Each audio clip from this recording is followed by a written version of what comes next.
এই হাদিসটির প্রেমে পড়ে গেছি, তো আপনারাও শুনে যান।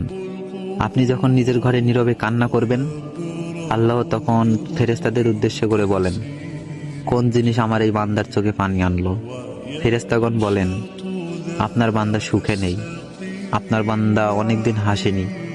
এই বলে ফেরেশতাগণ কান্না করতে থাকেন এবং আল্লাহকে বলেন, হে আমার রব, আপনি তো জানেন আপনার এই বান্দার হৃদয়ে কি রয়েছে, অতএব আপনি তার জন্য সবকিছু সহজ করে দিন। আল্লাহ বলেন, আমার এই বান্দা এমন কিছু জীবন থেকে হারিয়ে ফেলেছে যে সে অধিক ভালোবেসেছিল। অতএব আল্লাহ বলেন, আমি শপথ করছি, আমার বান্দা যা তার জীবন থেকে হারিয়েছে তার চেয়ে উত্তম জিনিস আমি তাকে এনে দিব, যা দেখে দুনিয়া ও আখিরাতে সবাই বিস্মিত হবে।